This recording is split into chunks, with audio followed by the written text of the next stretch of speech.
So I have an overarching topic to bring up tonight, and then I'm like, you know what? Let me bring that up, and I'll introduce the guys. But then I realized we're all on camera tonight, besides Donnie. That is, he hasn't got permission yet. He needs a permission slip. He's the youngest on the show. He needs a permission slip. He hasn't got it yet. I just got But off at work, man. I look like crap. that's exactly it. So Excuse me, I look like crap. Always. That is not an excuse, sir. By the Super Bowl, Donnie, Your inability to do it because of age is. right. That's not. Yeah. Okay. There you go. By the Super Bowl, we need that. Can't put minors on television. We're fine. We're not China. Oh, Dang. There we go. Start off the show strong with the first camera. I was gonna start with the cold open and go camera real hot. And I just come in hot. I know. On You said camera's cold open, I crazy, immediately though. thought fire. How do I burn it down? Heard. Yep. Exactly. I already said something controversial on camera. Just Tell for I love Cat the Williams, world to don't see. you? Yeah. See, well, now that we're on camera, though, they can't confuse my voice and your voice. So at least I knew who said it. So if you're gonna cancel anyone, well, There's a face to the cancellation. exactly. So, but I really wanted to talk about this because I think it's such a underutilized topic, especially at this point of the year. And maybe it is talked about in my circle more often, but especially early in the year. And then sometimes we forget the lessons of DFS or just like the basics.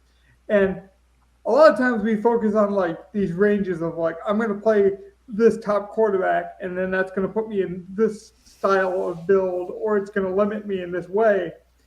And I really started to think about it as the slate was progressing, and I'm like, you know, it's interesting because, for example, I'm just going to bring up some examples.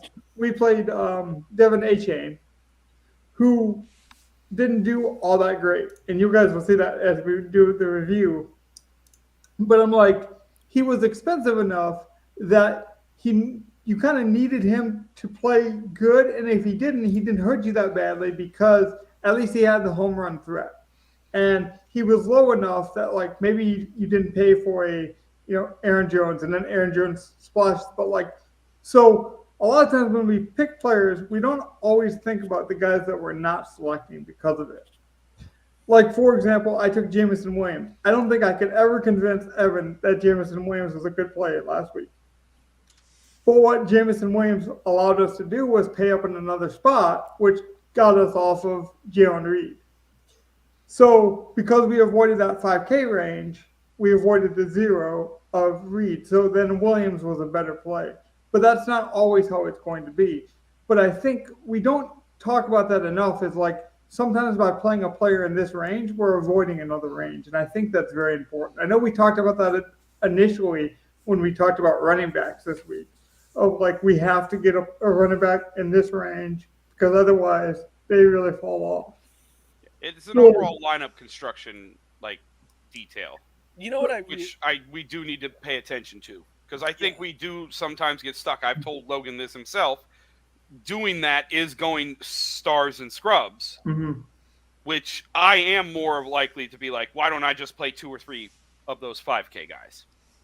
And that could have worked out had you played Dubs and like Rice and that instead of the other players. Yeah.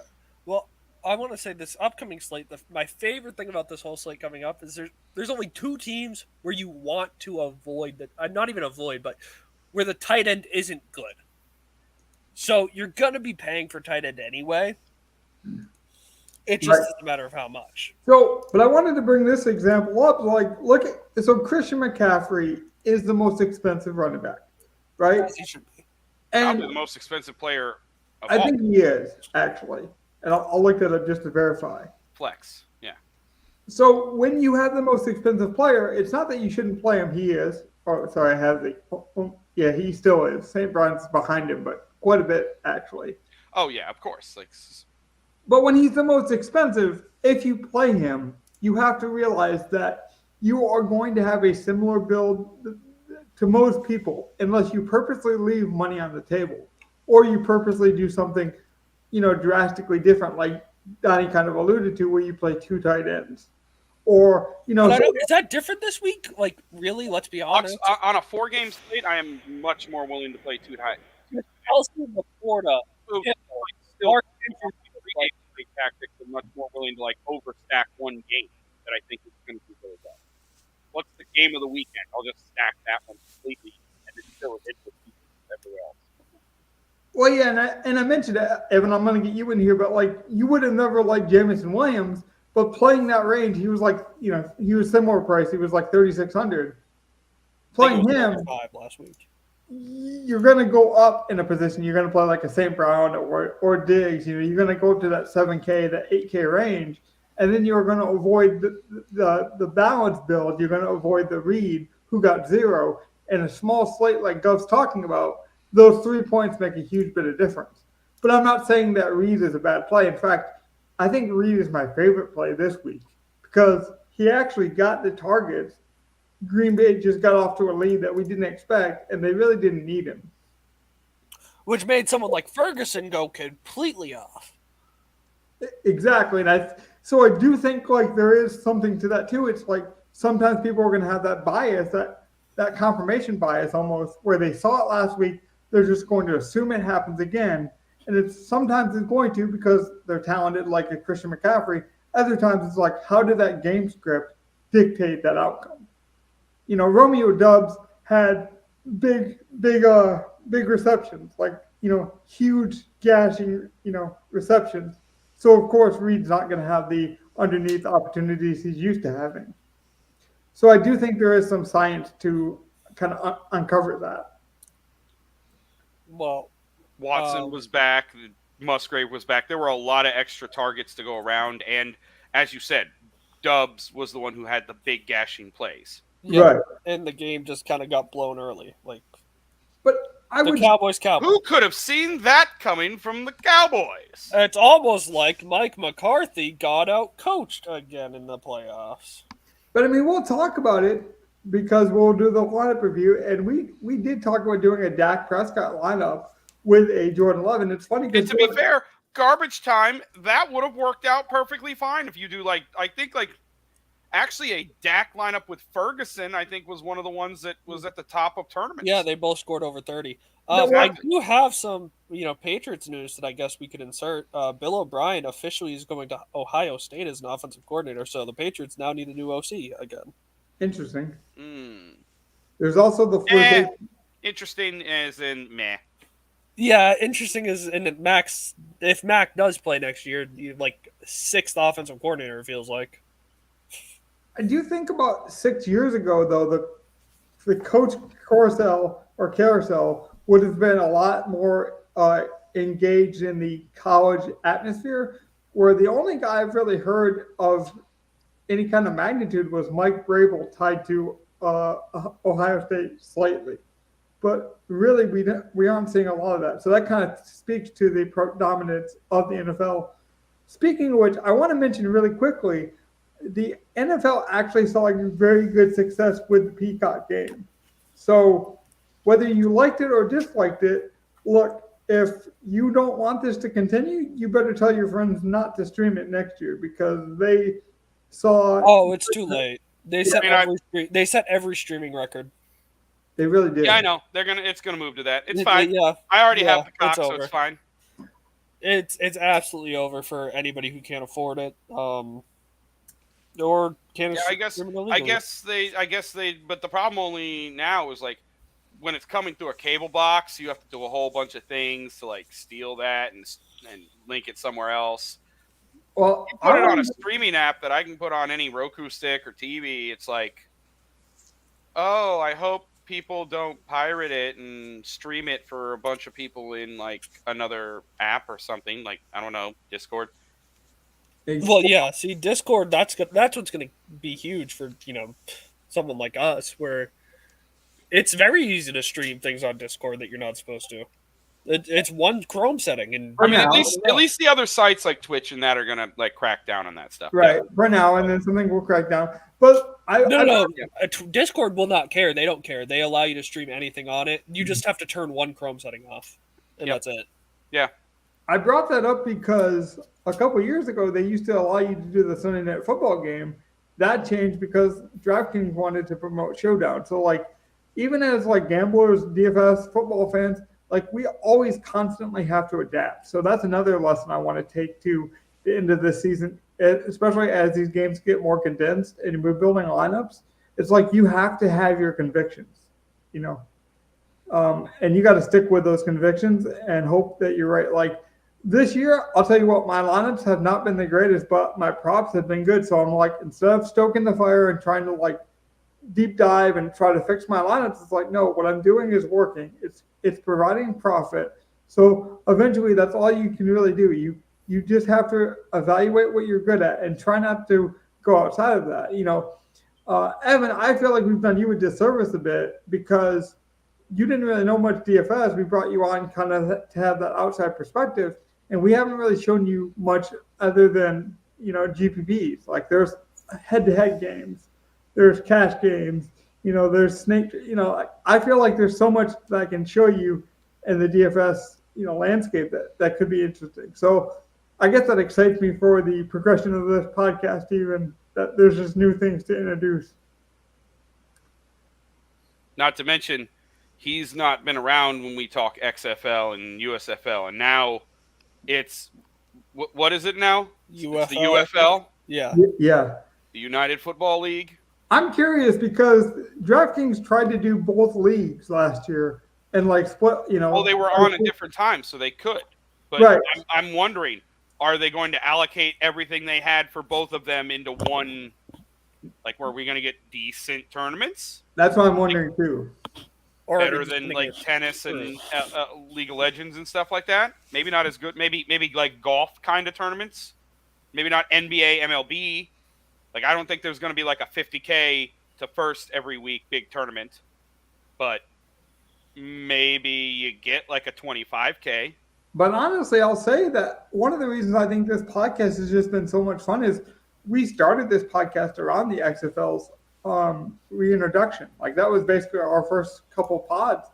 And so like it wasn't that we planned it, it's just like as that new league kind of started, we started our podcast. So like that's always been the benchmark for me. So it's a cool way to see growth. Yeah. Well, when we're talking about introducing and everything, how about we go back, introduce what happened on the spread last week, and reveal who gets to pick our Super Bowl captain for the Showdown lineup.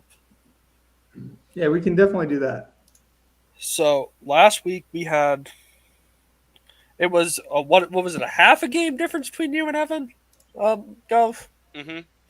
All right, so there was a half a game. Had difference me by the tie. They went head to head too. Yeah, Gov was forced to pick head to head because it was the only way he would win. I mean, it's not the only way, but it was the guaranteed way. It was the guaranteed way that if this happened, then that would happen.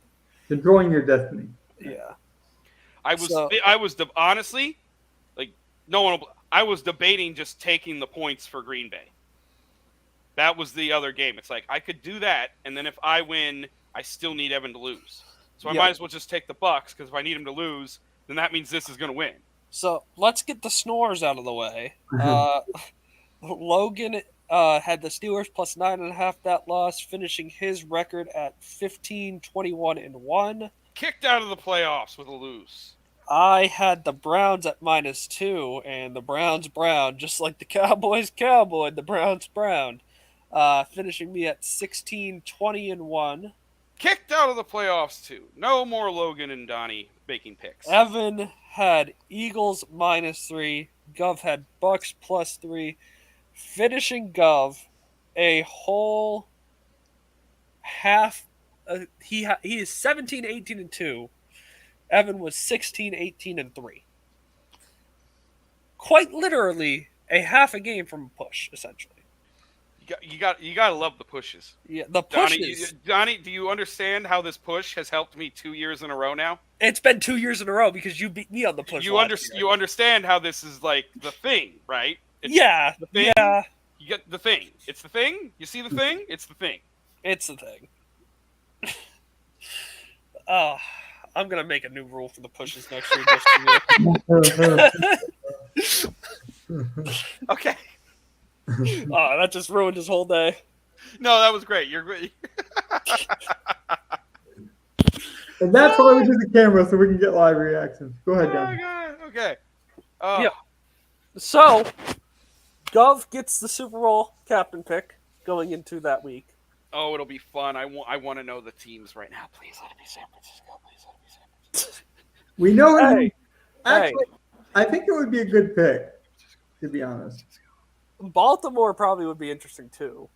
So, a lot of these teams have good because Baltimore's got those cheap wide receivers. Well, I was thinking more the utility. Like they kind of use that fullback tight end kind of versatility. But if it's Baltimore, San Francisco, there's a lot of crazy lineups you could have. I mean, I think we'll wait until next week because it'll be easier.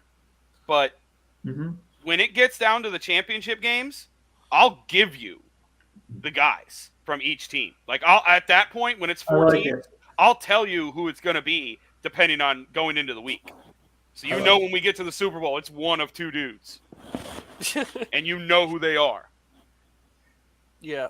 And right now, the only thing I could tell you would be Dalton Schultz it'd be Devin Singletary and Kyle Juszczyk. Those are the only two definites. If somehow Houston got to the Super Bowl, we're playing Devin Singletary.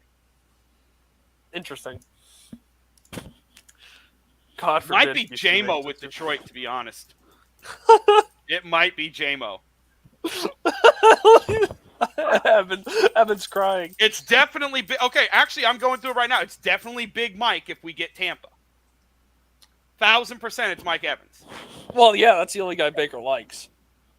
No, Baker will throw it to David Moore. Baker is one of those quarterbacks that actually goes through his progressions. Even when the number one progression is open, he'll go through his progressions. Oh, dude. Speaking of David Moore, what was the tackling with the Eagles last week? Saw Trey Palmer was pissed off and scored a touchdown, right? That was great. Donnie, it was no more. Like, as in they don't play defense no more because Patricia was that was always an issue with this Eagles team all year. They've been playing two-hand touch all year long, and that's why they changed coordinators. Leonard Fournette if Buffalo gets in the Super Bowl. No. Leonard Fournette is cut. Yeah, he got cut. Oh, they cut him, really? Yeah, they cut him. Yeah. Off the practice squad. So that means it's Latavius Murray if Buffalo gets in the Super Bowl. All right. Okay. Speaking of surprising news, I wanted to mention because we haven't actually recapped it. We did make it through the first round of the best ball. So we did advance to the playoffs in best ball, which gave us a small bit of profit. So we decided, me and Gov had majority before the show, decided that we will do the Millie for the Super Bowl showdown. Whoa. Oh yeah, our showdown lineup is going to go for it's going to be. We're going to get rich, baby. The show must go on at that point. Right. So I've done well enough in the props, and we won a little bit of money in the playoffs, streets and best ball. So we're going to pull all our money together, and we'll put together a showdown lineup for the Super Bowl. We do have preliminary projections for this weekend too when we go to build lineups. I don't know if Evan said anything, so let me set Evan up with just a silly nonsensical thing that drives me nuts, but maybe you actually like it, Evan. I don't know. You're not supposed to say the Super Bowl. Even DraftKings wants you to refer to it as the big game. I tell you what, as this game approaches, that's going to drive me nuts. What? Coming up to the big game. Yeah, so honestly, in all their promotions, they're not allowed to say the Super Bowl unless they want to pay like $1 million for copyright reasons. It's the big game. So there's that. Finances. Not really surprised there, actually. I don't blame them. I mean, they're making the right choice if they do that. Like, that's smart. Yeah, as part of the last bit of achievement news that we have, we've done so well in the just building, having fun, giving you guys structure, showing you different lineup builds. Part of what we were able to do was, gain a bunch of DK crowns for entering contests, for doing well, for picking guys under the radar. A 3K guy scores 10 points, you get, crowns, different achievements of that nature. So I wanted to share some of these crowns with my comrades, if you will. So this week I reserved a $3 single entry pylon contest. So we're going to up the stakes a bit because I basically paid for it with all the crowns that we achieved throughout the season. So, can I get on a little side tangent about why I hate copyrights while we're on the big game thing? yeah, go ahead. It's just so stupid because we all know what the big game means. Just like how I'm sure most people have heard how the Steamboat Willie copyright is now gone for Disney, so people are doing Mickey Mouse horror movies and games and stuff, and no one knows what the line is between Steamboat Willie and and Mickey Mouse. So it's just. But the horror movie is called Mickey's Mousetrap, which I can't wait to see how awful that is. But so they can use Mickey's name when it clearly looks like Mickey's mouse. But I only want to watch it if Rob Zombie is involved. That's the only way. I don't get it. It's so dumb. Like, oh, I hate it. I hate copyrights like that. It's such a stupid rule. We all know what we're talking about. Honestly, that's why I like the Stars and Scrubs kind of lineup builds, because I'm either all in or like I want to pay down for the upside of somebody. I don't like that middle range because I just feel like you kind of middle things, and I feel like calling it the big game is so close to calling it the Super Bowl. Like we might as well just call it the football game on the specific date if we can't say the name. Like I find it weird that like we can't call it the nickname of the big game, but you know what we did? We came up with another label for this game that we play in February. It's funny because like a lot of animes and stuff will, instead of saying McDonald's, they'll do Ickdonald's, they'll do Wickdonald's. Like we all know, yeah, like we all know it's so dumb. I hate it. I hate it. I hate it. I hate it. It's whatever. It's happened. What the hell, Jalen Brunson? Oh my god. Yeah. For example, I think the Canadians call McDonald's Duke sometimes. So it's just one of those things.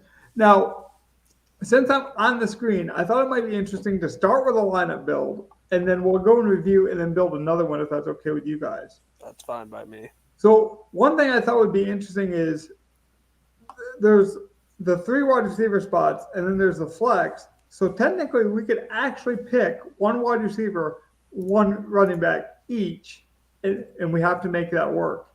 And then we can see what we got left for quarterback. Well, can I just say, if you can you move the cameras to the left side of the screen so we can? I will do that. Thank you, Donnie, for that brilliant. Show more of the screen. Exactly, but again, I have ownership up, so I can let us know who the highest owned guys at any given position are. So, since we're rewarding the people who, Gov, where he won the Super Bowl captain rights, I think the best way to decide who's going to pick is we go reverse order of the placements. Yeah, that sounds good to me. And we'll just swap it off as we get through the playoffs. Yeah, let's give some season-long love. Yeah, I like it. So it would be Logan, me, Evan, Gov. So we have to pick 1 running back, and you have to pick 1 wide receiver, and then we're a free-for-all after that. But can we pick tight end or no? No, I want to wait till the end. All right, and if you want to ask a question on ownership, just let me know. All right. I've got it up and ready. Well, here we go. Logan, you're first. Plug your ears, Evan. Oh, come on. He's the best price for the highest upside possible. He's the only cheap guy that I think could score a 60-yard touchdown. Outside of Trey Palmer, maybe. I want him. I thought about Hardman in this situation, but I thought Jameson had slightly a more receiving upside. He's the 3rd highest owned wide receiver on the slate. Wow. It's price versus opportunity on the field, right? Like Jameson. 3,600. Like, okay, so to be fair, all 3 of the highest owned wide receivers are Detroit wide receivers. Are Detroit guys. They're expecting Detroit to win. It's Reynolds, St. Brown, J-Mo in that order. Mm-hmm. See, but I'm not shocked that Reynolds is above J-Mo. Right behind but like it's Reynolds and St. Brown are both right there above 30. Then you drop to J-Mo at 29. Then you drop down to Nico, Rice, Shakir, Ayuk. All in the next tier. I can see why you would do a Reynolds lineup if that was your build style. It's not mine, I like the home run upside of Williams because Reynolds honestly has more touchdown upside. So I feel like he would fit a more balanced build where I build a more stars and scrubs lineup. So I want the higher upside potential. There's no possible way they keep projecting him sub 10%. Well, I know who I'm going to pick. I'm going to attack one of the most pass defenses in the league, and a quarterback that will give this guy chances, and we saw it a lot last week, even though they didn't all hit. Mike Evans. I like it. We saved the money. Pay it for Mike Evans. By the way, how we doing, Hustle? Shout out, man. Thanks for watching. So let's get Mike Evans in there. There's another, like, he's coming in sub 15%, pretty good on a short slate or a small slate. So I should have been ready. I'm ready to actually put guys in the lineup, but I was so enamored by our good looks that we're actually on screen that I was actually watching our cameras instead of doing my job. That makes it Evans' pick. You fool! Exactly. All right, so I think I just set the show record of longest silence at 26 minutes, 28 seconds. So beat that, fuckers. You did. I don't want to beat it. Yeah! I don't want to beat Silent, bitches! Well, that wasn't even intentional. I just couldn't get a word in at any of the right times tonight. It was just a bad streak. So let's see. All right, so we're going to start wide receiver, running back. I will switch over to running back, and I think it's going to be give me James Cook. Cooks is about to cook. You could play the Cook brothers even. I think Cook dropped in price too, which is strange to me. I think it's about the same, isn't it? Just by 100, I believe. Maybe I'm wrong. I know Kelsey dropped. Like there was just weird pricing. I felt Kelsey dropped for some reason. JMO went up 100. Yeah. And I think Reynolds dropped. Yeah. So Cook's dropped by by a decent margin. That's 400. Yeah. More than I thought. I thought it was just a couple hundred. Maybe that was a volume thing. You only, didn't get as much volume as you'd expect. In a small slate like this, a couple hundred makes a big difference, though. Oh, it's huge. That makes it Guff's pick. And so, do I have to pick running back? Running back or receiver? You have to pick a running back or wide receiver, a skill player. Am I snaking? Yes. Then you can just plug in Pacheco and Debo right now. Okay. Oh boy. Check this out, man. You're gonna check this out as I roll in on my squeaky bicycle and steal all your shit, Green Bay. And Debo Samuel. That's what Debo's going to do. He's going to roll in a squeaky bicycle and steal all their shit. Does he get the boombox on the bicycle? No, but he gets your gold chain from Grandmama. I will say I like Samuel. Yes, I don't care. Your mama gave me that chain. Well, I like Samuel especially when we don't pair him with the quarterback because I do see he has more wheels than most wide receivers. So I do think it's kind of as a utility piece. Evan, your pick, baby. 1 second. I want to go between a couple of people here. I'm actually kind of surprised. I'm looking at Packers wide receivers, and I'm a bit perplexed at the pricing for all of them. Like, it's weird to see Dontavian Wicks $700 higher than Christian Watson when Watson at least has a little bit of a reputation on the team, but he's always been hurt too. So, but in the we've already filled the spot, so I'm gonna go flex here. Can we go Jaden Reed at 5,200? We can. I actually like it. Bounce back, yeah. I want the bounce back, yeah. And the Niners defense is still fantastic, but I mean, Jaden Reed basically is their Debo Samuel. Let's be honest. I agree. He is still coming in as the highest owned wide receiver for them currently. And I still love Jaden Reed. Although I do think if a full week of practice, I don't see why Christian Watson wouldn't end up being there. Excuse me. Ooh. If that game was close, though, he scores something, right? Oh yeah. But I mean, you still see he's limited. He was limited, wasn't he, earlier in this week? Yeah, slightly, but I think that was more of a rest thing. Yeah, well, clearly he wasn't, perfectly healthy going into last week. Yeah, where they would have had to limit him to coming in. So maybe there was something wrong from last week. Who knows? By the way, I just want to mention really quickly. I will optimize this lineup for the late, the optability to switch for late swap and swap Evans and Reed or whatever. Yeah, everyone That's should fine. do that, but I mean, you don't need to do that on your first initial build. So that's kind of the idea. Is we're just giving you a theory. So it's my pick. Can I anger Packer fans real quick though, or possibly fans of running backs? You're a Bears guy. Do what you want. Hell yeah, Jaden Reed is a better running back than AJ Dillon. Boom, roasted. I agree with that. Honestly, I it's not like the worst take. I mean, he hasn't taken a rushing attempt in a while, but I'm just saying. I actually think Reed's a better having the ball in his hands. Yeah, that's what I was about to say. He's a better playmaker for sure. Yeah, I think he's a better. Agreed. He's definitely more athletic. You really think he's a better running back than Thunder Thighs, though? Well, I mean, Thunder Thighs is basically he's basically got the same quad size as Saquon Barkley and like almost none of the talent that Barkley has. Agreed, but those thighs. Them thighs though, THICC, they are thick. I love where the show's going. Thunder Thighs are on the loose. All right, Mm-hmm. that's just what it is. Alrighty, that means I have the next pick though, right? Oh yeah, your pick. Go ahead. Yeah, sorry.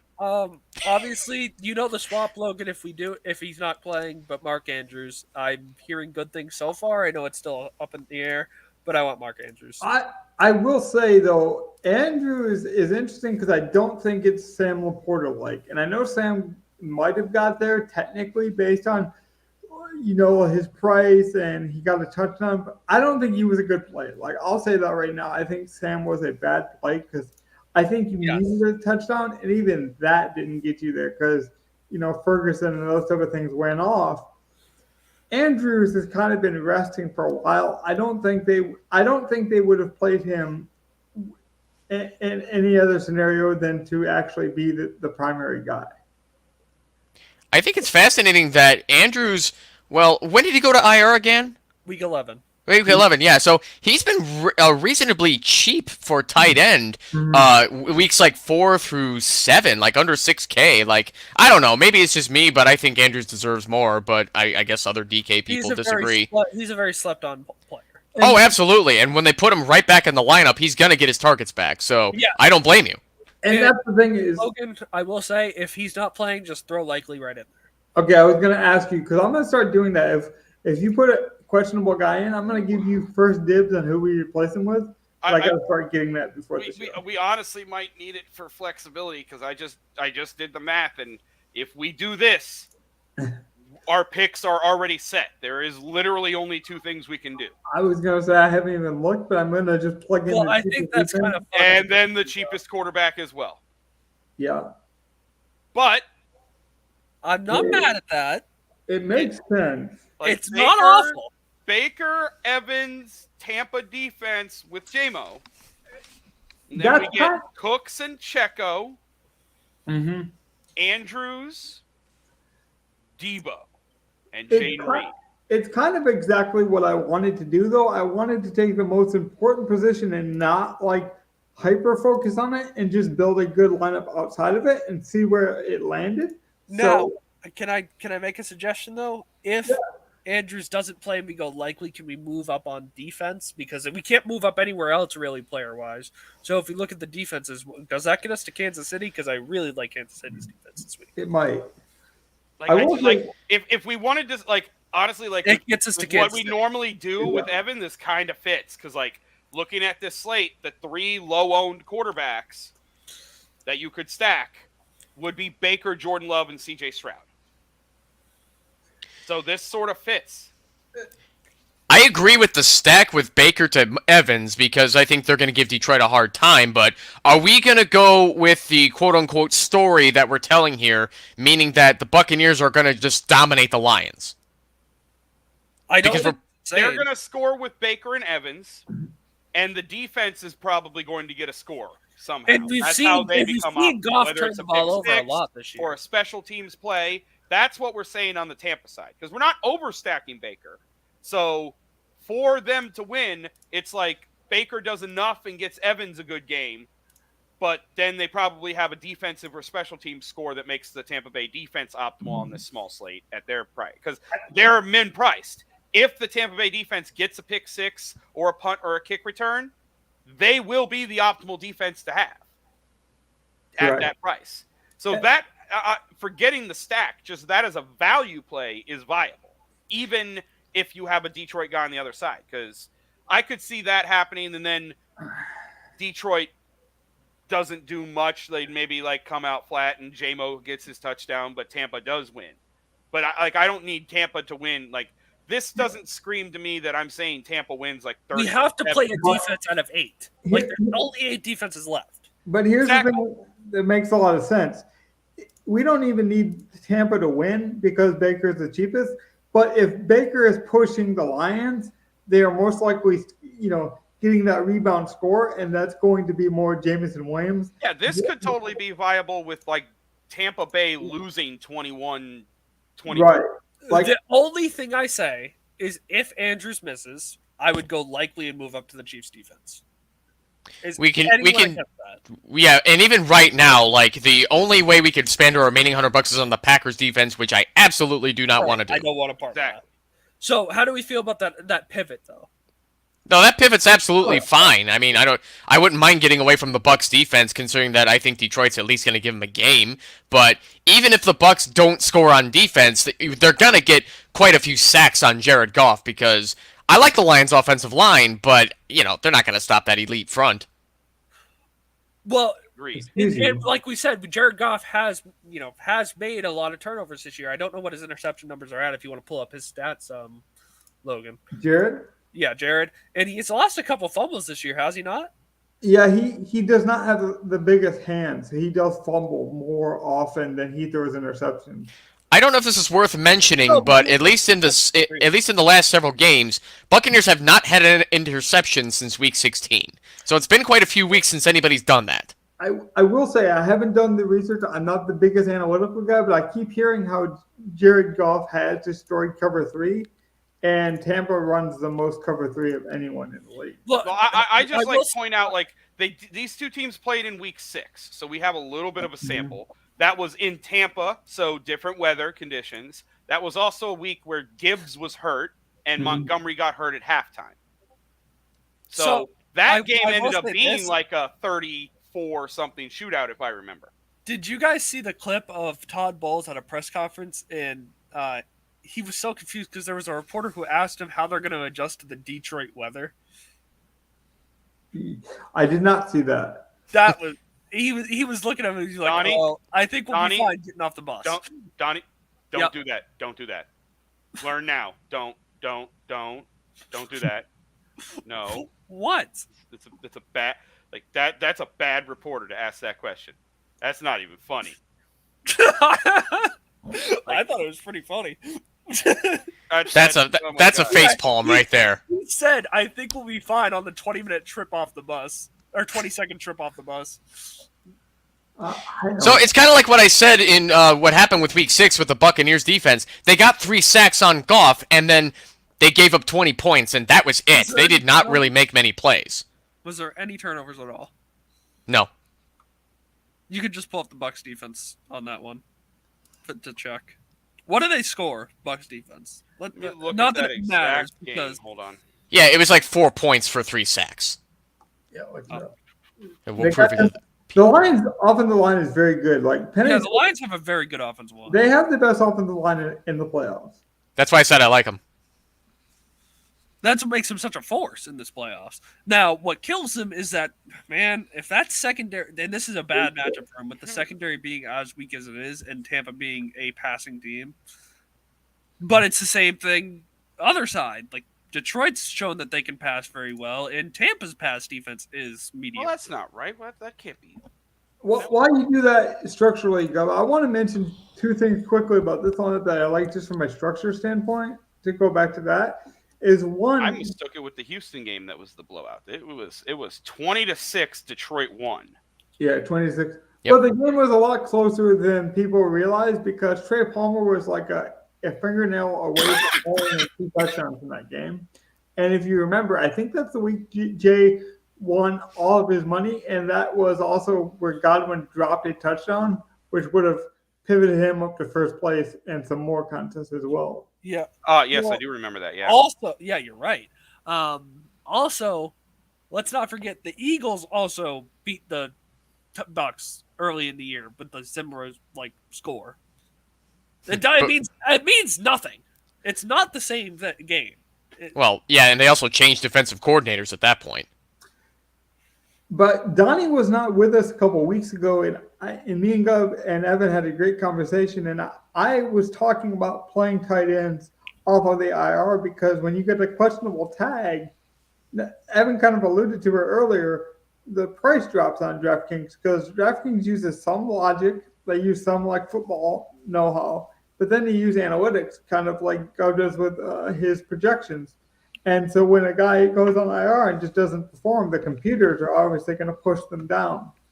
So what's happened now, though, is, and Gov can attest to this, I think he would agree, that people do not like to play Q-tag guys. Whether they're drinking the night before, whether it's a celebrated thing, it's like, I'm going to put money on it, so I don't want to risk it. Or they build now and they don't check it yet. Right. Well, I mean, there's that. And I think sometimes people just have that fear, that built-in intuition not to do it. And so usually when you see a Q tag, even if we know Andrews is playing, tomorrow, it's going to drive his ownership down still. The fact that we don't know he's playing yet still. Right. But I'm going to make that change regardless. I'm saying if he plays, most people won't even click him because they just don't trust themselves to actually make the switch. My thing is, Mark Andrews is the best tight end in that price range by far. A price range between 5K and 5,900? Between, anything under 5K also, but yeah. Okay. 5K and under, yeah, definitely. And I guess that's where week one and this week are way different because when we work so condensed in a slate, we mentioned it, the $200 to $300 makes a huge difference. Well, you see the difference in the $200 to $300 it does for us in our lineup. Right. So you've already had the conversation of what we do with that extra $300. I like it, and I actually would favor the Lions to still win. Obviously, again, you can say that's biased, and that's fine. But I do think Baker could still have a Dak Prescott performance where it's it doesn't look pretty, but he has to throw 40 times a game because they're down. Well, see, that's what I like about this game coming up is both those teams have that kind of feel. Like Jared Goff could easily have that game where you force him to throw and it's not looking good. They're the same team, honestly. Mm-hmm. But I'm trusting the experience of Tampa. Tampa's been here before. So I just wanted to do a quick kind of recap review of things that you guys thought were interesting. I don't even care what lineup we pull up. I'm just going to pull up this one. I think it was the one that scored the most points. I'm not sure if it's the one we built on stream or not. But was there anything you guys wanted to mention? I talked about it a bit off the top, so I'll stay quiet during this segment of just how I thought it forced you into certain constructions. But anything else you guys want to mention? Player takes, ideas? I do have one take seeing this lineup. When's the last time Diggs had a smash game? Been a Great minute. question. Been a minute. That makes me want to play him though. Well, because him and Kelsey had similar games. They've both been high performance superstars, but they've had down seasons. But they had very similar points in the playoffs. So does that mean that both of their teams are using them? Kelsey had a good week though. Didn't he hit 100 yards and He had 14 points essentially. Because I just play him in another lineup. Diggs had 12. Yeah, Kelsey had 71 yards in the last game against the Dolphins. Yeah, see, that's a pretty good game though. It's fine. 52. Especially where they didn't have to throw the whole time. His longest catch was 22 yards, so that's on par for Kelsey. Yeah. Mm-hmm. The only thing is Ferguson smashed, which, Yeah. I love the Ferguson play last week. That was the guy who I 100%ed. Who could have seen it coming that he was going to get 3 touchdowns? Oh, that's ridiculous. Garbage, all garbage too. Well, that's what Dak Prescott does. The 3 touchdowns was the variance. Was the luck element, the rabbit shoe, if you will, that, Evan always, we kind of have this debate of whether it's luck or skill based in DFS. The one thing I will say that is skill is Ferguson has always been a target of Dak this season, but the 3 touchdowns was totally to Evan's point was, that was the lucky like element. if he had 10 catches, 93 yards, 1 touchdown, that Right. would be like, oh wow, he had a good game, better than I thought. The fact that 3 of them got in the end zone, oof. Well, like Aaron Jones, for example, the problem with Aaron Jones is the injury concern. So I love Aaron Jones I think he is closer to Christian McCaffrey than a lot of people do. Well, the stat is that he has the most rush yards since he's come back from injury, like week 16 or whatever it was. He has been an integral part of, well, not integral. He has been a mission critical part of that offense, because without him out there, the Packers are ass. They're way worse without Aaron Jones. They are a much better team when they're using Aaron Jones, but they've seen over the last few years. The best thing they could this was like the first year. Like I saw a lot of teams use their running backs that are injury prone correctly, like Swift healthy all year, but you didn't use him on any inside run or any goal line runs. Well, the thing is, the Packers are at their best when AJ Dillon's in, or AJ Dillon's out, and Aaron Jones is in. Like I mean, I don't even know if AJ Dillon needs to be out. They're just at their best when Aaron Jones is getting 20-plus touches, 80%. The thing is, if they you're don't do that right. splitting, that's the thing. They've been 50-50 splitting. Aaron Jones missed time, but like that's almost better for him. Here in the playoffs, if they're going to ride him until he breaks, then they're going to be a lot better than you think. Well, I think I'm not the numbers guy, so it's funny that I brought up the most statistics in this show, but I believe, and you guys, if I'm wrong, go ahead and hit us up in the comments. But Aaron Jones, I believe, it has spotted the Packers essentially 11 points. Their projected point total goes up by 11 points when he plays. That's ridiculous. So now a lot of people say, well, Watson came back, and of course, like Watson is kind of the Jameson Williams play, where it's like sometimes he opens up the offense in ways that don't always, relate back to catches. Like because he runs the deep routes, he clears up the things, opens up the tight ends over the middle, opens up run lanes, like things like that. But Aaron Jones is by far the X factor of the Packers. Yeah. Well, while we're on the topic of the Packers, I guess it's time for me to admit I was completely wrong about Jordan Love. I mean, he sold me. I want to see what he does against the Niners before we give him the actual respect. I want to say that. But he's earned another contract. If he beats the Niners, we have to start asking the real question here. Mm-hmm. What did the Packers do to sell their, why? Three GOAT quarterbacks in a row? What? No. What did they do? And how can the Panthers do it? They developed. Yeah, they develop in-house. They've always done things the Packer way, and somehow it always... That's the way their ownership from the top down always values offense, and it's often at the expense of their rush defense, which they have historically struggled to stop. Yeah. So if you want to beat the Packers, run the shit out of them. And Christian McCaffrey's got the great recipe for it. Exactly. Evan, you said the key word for me is expense. I think a lot of people, they love these labels, right? The Packers way, the Patriots dynasty was like, Bill Belichick's way, or the Tom Brady, and like we fall into these traps, and it's like there's the expense, but then there's also a budget plan, right? So there's like you can have a great build up and you can develop great, but there's only so much you can spend sometimes, and you got to be able to replenish that.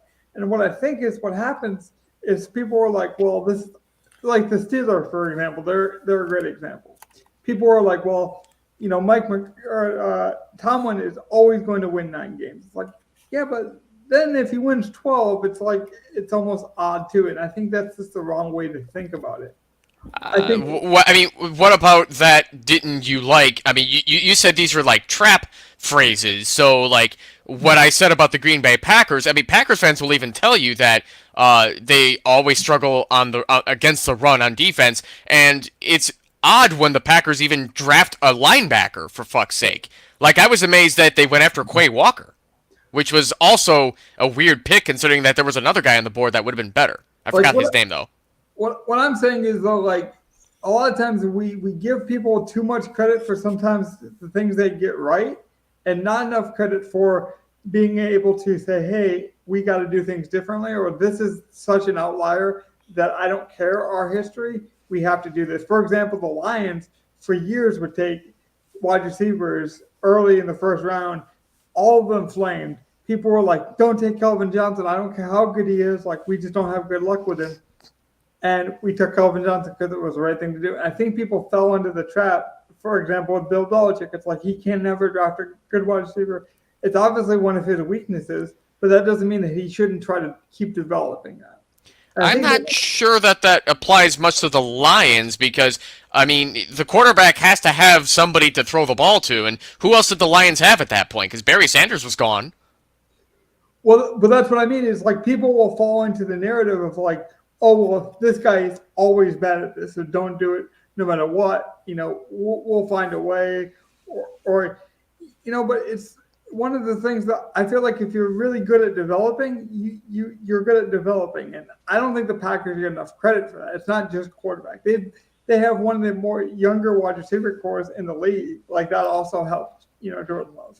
I mean, they still don't have like a true number one receiver at this point, which has not been a problem for Green Bay to get to the playoffs at this point. But honestly, though, like if other NFC teams had gotten more wins, especially if my Bears had not blown 3 leads in a row this season, the Packers might not have gone to the fucking playoffs. Like they got almost like quote unquote lucky in a way that they still managed to get in, and they've been capitalizing on the matchups in the last 3 games of the season before going.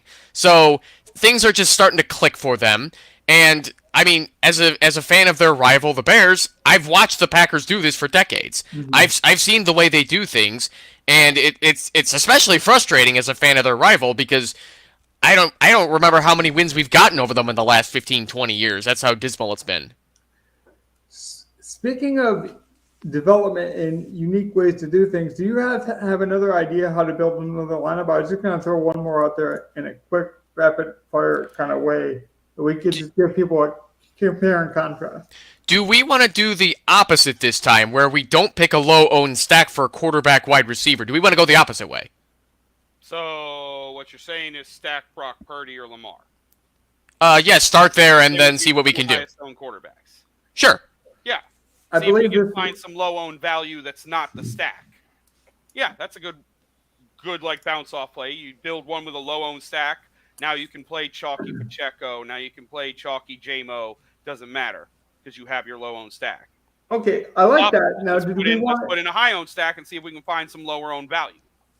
Did we want to agree on quarterback and then leave it up to the draft the rest of the way, or did we want to just? You know who I'd rather play, but like you guys decide between Brock and Lamar. Well, is there more upside to playing cheaper at Brock compared to Lamar against Houston? I think Brock is the worst quarterback in this slate, and that includes. I don't see why the recipe for the Niners would be to throw the football. I don't see I would agree with that wholeheartedly. I agree with that, and I also think that Brock is the least talented as well. Yeah, Lamar has we can all agree he's the least talented, no matter what. Like all the other quarterbacks were picked in the first round. Brock is the least talented. Mr. Irrelevant.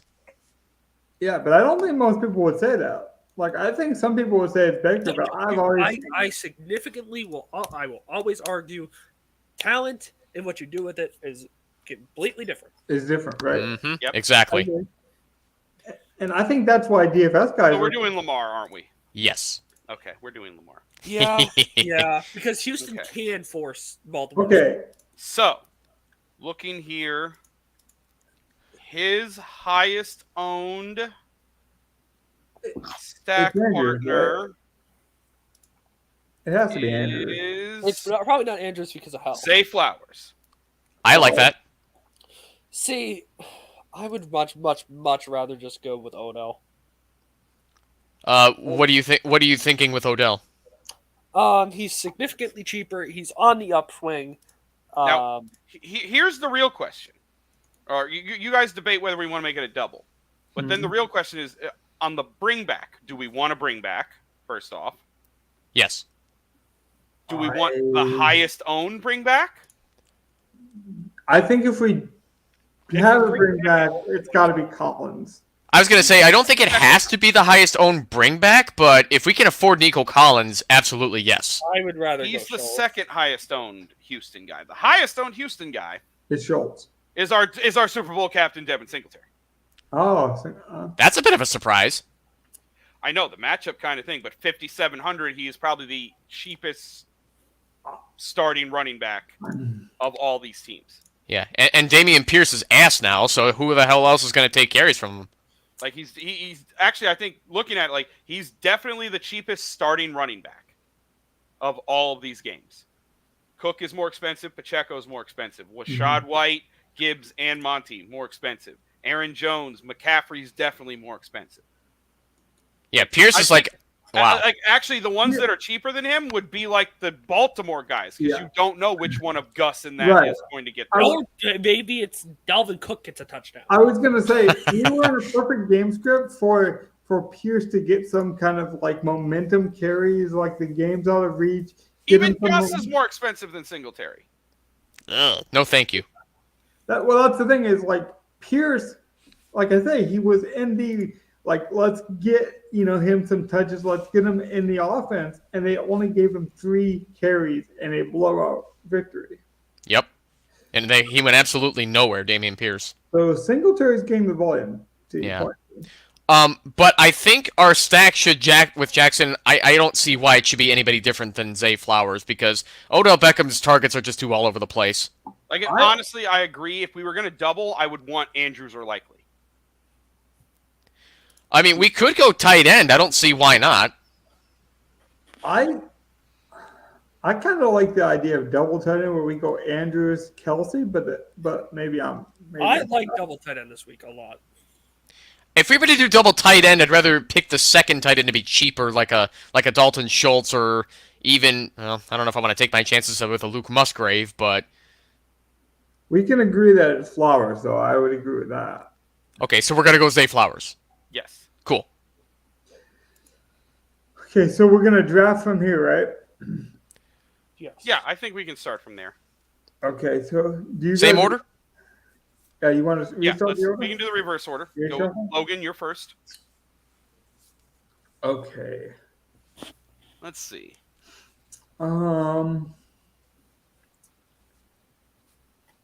going to need value, and we're going to need a low-owned play. Yeah, let me just get the best tight end in the league still. I think the hit on Kelsey has gone too far. Yeah, I agree. Because I could... Yeah, I could view him as a wide receiver. Plus, I like the PMR. It's always second highest owned tight end on the slate, behind Kittle. I'm just gonna go ahead and throw Schultz as a bring back. Schultz. I don't mind it, but I think now we don't go Collins. Yeah, I don't know if I need to overstack Houston at this point. Yeah, now that we played Schultz, I agree. We don't need Collins. We can opt for cheaper options. And again, like, you guys shouldn't copy this lineup. You guys should optimize it, obviously, based on the late, swappability. But this is just a theory lineup. Evan? Okay, let's get a running back in there. Yeah, let's. I'd love to do Singletary, but I'm kind of worried that the Houston run game is not going to be effective because Baltimore is going to really bring it, and they're fresh too. So that's the other thing. Let's go a little different this time. Let's go David Montgomery, because I wouldn't be surprised if the Lions are going. I don't really be surprised if they're going to go and say, "Fuck it, run the ball on Tampa, see if they can stop us." I like David Montgomery this week. I also like Montgomery, and he's coming in with low ownership. Well, that's because they're playing such a good run defense. Mm-hmm. Mm-hmm. Yep, but I could see Campbell being like, "All right, bring it on, baby." Dan the man. Am I right, Logan? No, I think it's very similar to Aaron Jones, where it's like in the beginning we saw what Montgomery could be. Like, he kind of proved that, like, okay, Montgomery proved to me that he can be the Thor's hammer. Now I'm going to back off him a bit. We're going to ramp up the rookie midway through the season, and then we're going to finish strong with Montgomery, because in the beginning of that Rams game, they really set the tone, especially in that first half with Montgomery and Gibbs. And this will make my mom happy. She's just started watching football again pretty heavily. She likes Montgomery. Yeah, I kind of miss Montgomery. I'm not gonna lie. Who doesn't? He's great. He really is. Yeah. Oh man, I'll never forget 2020 when Matt Nagy had to give up the offensive play calling for the Bears, and then we turned it over to Bill Lazor, and David Montgomery became the best running back in the league. I miss those days because I wanted to see the momentum right into it, but nope. No, Sad. I agree. Yeah, I don't understand. I'm shocked how well he filled the Jamal Williams role. Like he did it perfect. Yeah, and better somehow, minus the touchdowns, but. Well, touchdowns are fluid. We've had this conversation. I'm so glad that Jameson Williams decided to stiff Dan Campbell. No one talks about that, but Campbell wanted Williams. Williams turned him down for more money. He would have fit that system perfectly. I mean, but all right, I think it's my two picks, right? I've been sitting here thinking like, oh wait, it is me. Yeah. Yes. Okay. First, I think I know what you'll do. Let's get some value. I don't care if it's a little chalky. Yep. Not going to be JMO. Thank you. Shakir. Nice.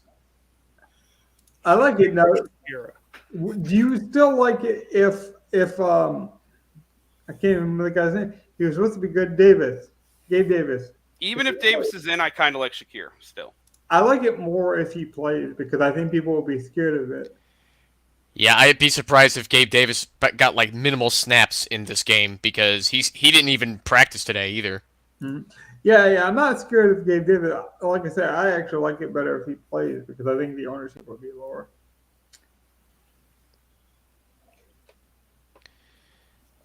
And then, your second one. Sorry, Gov. Yeah. Debo.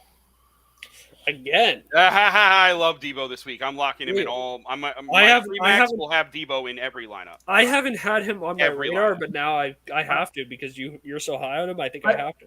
I think Debo is good because he's basically the Kittle week. Just telling you, everyone, he's going off for 3 touchdowns, and I'm playing Debo. Well, just letting everyone know. Gov, that's why I like Kittle's going off for 3 touchdowns, and I'm going to play Debo. Just how it's going. Well, I'm playing a McCaffrey lineup. I know that. I think Brock Purdy, McCaffrey plus one of Kittle, Debo, or Ayuk is an extremely good play. It also will be kind of chalky. And it looks like Debo is the last man. Like it's looking like it's more like Kittle or Ayuk. Debo's so high out of nowhere. How many? Well, it's a short slate, so there's not much else. Like, who is really a better receiver than him on this slate? And Gov, just Amon-Ra for so long. And well, Gov, you mentioned it, like the versatility of Samuel. Like Brock Purdy could have a bad game, and it might actually help Debo more because of the rushing upside, because of the PPR. He is the underneath guy, And there's just like the only other utility kind of Army knife weapon anywhere close would be Gibbs. Exactly. And and on to that point, like that's one of the other reasons I love Debo this week. Because like, why do we want to play McCaffrey? Because death taxes and running backs against Green Bay. Yeah. Mm-hmm. Well, Debo's going to get a rushing attempt too. At least one, we know that for sure, depending on game script. I don't know what the over/under is on that, Logan. You might want to get that. Might be a prop. Or defense just to show us what we could work with. It's Evans then mine. That's right. Okay. Okay. So yeah, I know what you're doing with the Bucs defense. I do not want to play the Bucs defense. Let's take them out. You don't need to because we're in a no man's land anyway. And again, I'm just showing people the theory of what you could do at the high end. Yeah. No. I would rather opt for a safer defense at this point, and I think I have to go with Donnie's here because at the price I like the Chiefs defense this week. Yeah, Bill's offense, it's so turnover prone. I don't. The Chiefs are going to be the chalky defense, but sometimes the defense you just got to play the most talented one because it's usually one defense that goes off, and I just see the Chiefs being optimal. Yeah, me too. And we know that the Chiefs defense is going to get a minimum of 6 to 8 fantasy points. So if that's all we get, we can at least live with that. It's not impossible for this game to be 48-40, but it's very unlikely with how these teams have played. Well, I mean, even if it's 48-40, some plays will be made, I would hope. Gov, do you have ownership on defense? I'm going to guess that Kansas City is like 30 or 40%. But at that point, it's like, what if they're 40%? How do they hurt you? I know how they make you different by not playing them, but how do they hurt you? So, I'll say this: there are only 2 defenses above 30. Mm-hmm. Neither of them are Kansas City. Interesting. What are they? Baltimore and Buffalo. So people are going Buffalo. Buffalo is actually the highest owned defense. See, I don't like that. Do you think people are buying into the narrative that the Chiefs just don't usually play on the road and like Patrick Mahomes' first road playoff game? Yes, I think everyone is saying. It looks like the stadium's going to look like it was last week. Yes, that's exactly what everyone's playing into. Yeah. I don't care, man. I still look at it as the Bills are one of the worst defenses in the league. They've been banged up. They've been hurt. I don't like their coaching staff. I don't like their coaching staff mentality. I think that game could have fireworks, but I don't want any part of the defenses. If there are any Bills fans listening, I'm pretty sure they'd all be in agreement that Sean McDermott has got to go. What's weird is people actually want Dable back. Like there are some rumblings, especially the Canadian Buffalo Bills conglomerate. They want Dable apparently. That one's strange to me. I've got to be honest. I hate where we're left here. Yeah. You can hate it, but that's the thing too, Donnie, is like we might have to do some of this just to get a bit silly.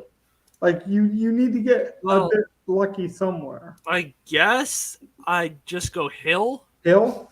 Yeah, I was hoping you go CEH. Yeah, what's that makes Lair workload right now? Well, the thing is, if we go Lair, we have money. So he got 7 attempts. I mean, he's getting carries. Yeah, they're not good carries, but it's carries. I wouldn't mind a Lair, but we'd have to go up somewhere, I feel like. Well, he got carries in garbage time, though, so I guess it's Hill. Oh. It has to be Hill. Oh, wait a second. Unless the Quadzilla plays. Is this the lineup where we want to take a chance on Dalvin Cook? I thought about it, but I thought that was too crazy. Okay. Dalvin Cook, I'm actually for Dalvin Cook. If we're gonna do it, let's just go psycho on it. I mean, honestly, as of right now, our lowest owned plays would be Montgomery at 13% and Debo at 9%. Debo's that low? That's another reason why he's in every one of my lineups this week. Cook has got to be low. Can I argue? Evan, you now know why I feel like I feel right now. Can I argue? It's crazy. That if we're going to go Cook, and I actually like Cook this week, and I'm not the biggest personal fan of Cook's talent at this point, but I think like they brought him in for a reason. It's similar to how people wanted to play Leonard Fournette because it's like, well, they didn't just bring in this old guy for nothing, right? See, I don't agree with that, though, Logan. I think Dalvin Cook still has something left in the tank, and he just didn't get to show it because the Jets' offensive line is completely fucking terrible. They even made Breece Hall look bad on the ground. I'm saying, like, any running back look good. That's the closest me and you are going to get to a win-win on this conversation because I want to play him because of his price and the fact that the Ravens and you believe in him. I don't personally believe in him. I would sign Leonard Fournette over him. But if he was on a roster. I'm saying if I ran the roster, I would have Leonard over Cook. But they brought in the veteran to play this role. They didn't bring him in for nothing, I don't feel like. Maybe they did. Maybe they Melvin Gordon him because the Chiefs did that a couple of years ago. The Ravens literally did the same thing with Melvin Gordon. Melvin Gordon, I think, is still on the Ravens. No, he is. But, I mean, the Chiefs honestly did that with Melvin Gordon where they literally had him for the Super Bowl and just didn't use him. And people thought, like, oh, let's play him. Okay, so they waived Melvin Gordon on Wednesday, and right now he's a candidate to come back to the practice squad. Yeah, so he'll be back. So what I would recommend, though, is we get a bit different with the money because we got over $1,000. So if we're going to play something crazy like Cook, then I think we do get a bit different here. Whether that's we put Schultz in, we get rid of Kelsey, we get rid of Schultz. Let's just upgrade off Schultz, right? Let's just turn Schultz into Singletary. That's a higher owned play than Schultz. That would make sense Same because bring back. we already have the low owned guy in Cook. We don't need. I love that. Okay, how expensive is Singletary? Let me see. 57. 57. Okay. Yeah, okay. Yeah, I was going to say I forgot he was that high. I was thinking, "Wait a minute, we could spend more than that." But yeah, that makes sense now. Okay, I will say this. There is one person who has the same ownership as Singletary. Would you rather play him or George Kittle? Oh. I would rather play Kittle. I think I'd prefer to play Kittle too. I would also say Kittle. Then yeah. Kittle at 52. Then if we wanted to change the defense or adjust to whatever somewhere, we could. Right. Does anybody have a preference for defense that's more expensive than the Chiefs? I would prefer the Niners, which we actually have exactly enough, don't we? We're 100 short. I'm okay with it, but I honestly think the Packers win against the Niners, and I don't think it's relatively that close. Are you serious? What tells you that? What are you seeing? Honestly, with this lineup, I could see going to the Detroit defense. I have thought the 49ers offense was underrated all season, and I thought their defense was overrated.